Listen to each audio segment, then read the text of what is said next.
Buenos días, mi nombre es Jovedo Durón Vega y hoy yo les vengo a exponer sobre los temas vistos en la materia de literatura durante este semestre. La maestra encargada de esta materia es la maestra Gabriela Stoney y yo soy del grupo 302. Los temas a presentar son los siguientes: ¿qué es la literatura? ¿Para qué sirve la literatura?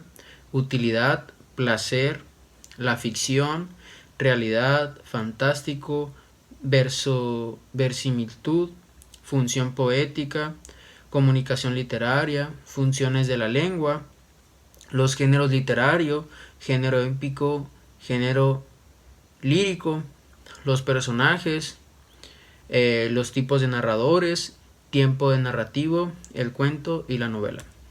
Para empezar, empezaremos sobre qué es la literatura y para qué nos sirve la literatura. La literatura es un tipo de expresión artística que se vale del uso del lenguaje oral o escrito. En este sentido, el autor hace un uso estético de la palabra a fin de expresar una idea, sentimiento, experiencia o historia real o ficticia, de manera no convencional o tradicional. La literatura nos sirve principalmente porque nos hace más empáticos y nos hace estar más dispuestos a escuchar y a entender a los otros, y de igual manera nos ayuda a comprender de una manera más entendible los textos que estemos leyendo. Nos saltamos drásticamente y hablaremos sobre la ficción. La ficción se denomina conjunto de las obras literarias, cinematográficas o dramáticas, donde los hechos y los personajes en los cuales se basa la obra son inventados o producto de la imaginación. Tales son como Don Quijote y Sancho Panza, son personajes de ficción, igual como el libro de 100 años de soledad, que es un libro de ficción. Dentro de la ficción existe la realidad, el fantástico y el verosimilitud. Como lo comentamos al inicio sobre los temas a comentar, la realidad es precisamente esa coherencia de todos los componentes de una historia, aquello que lo convierte no en plausible ni siquiera improbable, sino aquello que lo insufla en espíritu de realidad. Es algo que en realidad sí pasó, no como la ficción. Y el fantástico es el adjetivo fantástico, se refiere a aquello que permaneciente o relativo a la fantasía.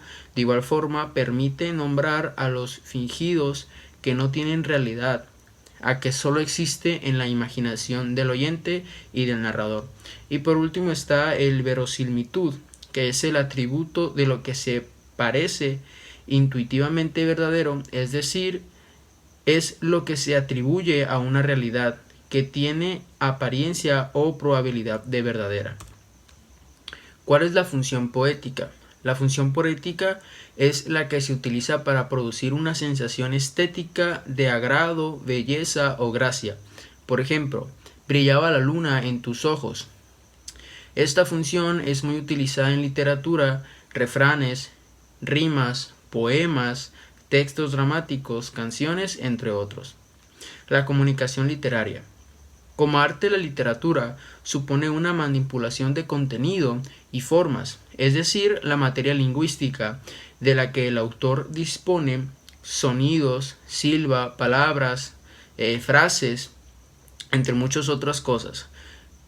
Por otro lado, también está la función de la lengua, que la función principalmente de la lengua es comunicar, y una de las formas de comunicarse es el método artístico, tales como el de la poesía. Los géneros literarios, como se sabe, son dos, que es el género épico y el género lírico. El género épico es una narración en verso que influye un episodio heroico en la historia de un pueblo. El autor usa como forma de expresión habitual la narración, aunque puede darse también la descripción y el diálogo en algunos casos.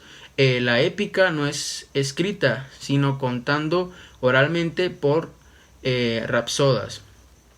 El género lírico es un texto literario en el que el autor o yo poético expresa sus sentimientos.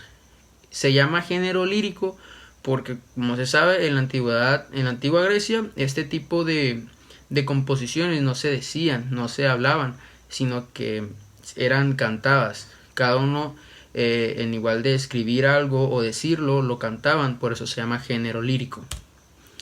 ¿Cuáles son los tipos de personajes? Los tipos de personajes son 4: el protagonista, antagonista, secundario, incidental. El protagonista son aquellos en los que se centra el trama de la historia, ya que conducen y dominan el relato. El antagonista es el que representa la fuerza que se opone a este logro positivo. Por ejemplo, en una historia en la que una madre no quiere que su hija salga con un chico, la madre sería la antagonista de la historia, pero no es porque sea malvada, sino que su decisión la toma con amor, la toma porque a lo mejor el niño con el que va a salir es un niño malandro o un niño que no tiene un futuro asegurado, y por temor a ello le dice a su hija que no, pero más sin embargo no significa que el antagonista sea el malvado. El secundario, que son aquellos que sin tener un rol demasiado importante en el desarrollo de los acontecimientos, proporcionan mayor coherencia, comprensión y consistencia a la narración. Y por último está el incidental, que son personajes que no tienen una presencia permanente en los hechos, que solamente se nombran por encima. Esos son los personajes incidentales. ¿Cuáles son los tipos de narradores? La voz narrativa. La voz narrativa es aquella que adopta el narrador para contar una historia que el autor trae entre manos. La voz narrativa se elige, no se trata de algo fortuito. Está el narrador omnisciente, que el narrador es el que narra en tercera persona, es decir, relata todo como si hubiera mirado ocurrir, hablando a los personajes como ella o por sus nombres, como si los conociera de toda la vida. Ese es un narrador omnisciente. Está también el narrador deficiente, que conoce menos que el protagonista acerca de la historia, registra únicamente lo que puede ser visto y oído sin penetrar en la mente de ninguno de los personajes, o al menos no demasiado. Los tipos de narradores son 2, que es el analepsis y el prolepsis. El analepsis consiste en alterar la secuencia cronológica de los hechos que se están narrando, trasladándose repentinamente al pasado, donde suceden acontecimientos anteriores al presente de la acción. Y los prolepsis se ha manifestado en una idea repentina y rápida, el futuro de un personaje a una historia. El cuento. Algunas características del cuento son que son demasiados densos, es decir, son muy cortos, son breves. La presencia de un narrador que cuenta los hechos también desarrolla un conflicto central, participación de pocos personajes, descripción precisa. También las acciones conducen a un final o un desenlace, ya sea feliz o malo. La novela. Las características de una novela son que narra hechos reales o ficticios. Predomina la narración, que es el que lleva el contexto de la novela, y lleva un diálogo, monólogo interior o epístola. El desarrollo del personaje es más profundo, el personaje se mete más en la novela que en un cuento o en un relato.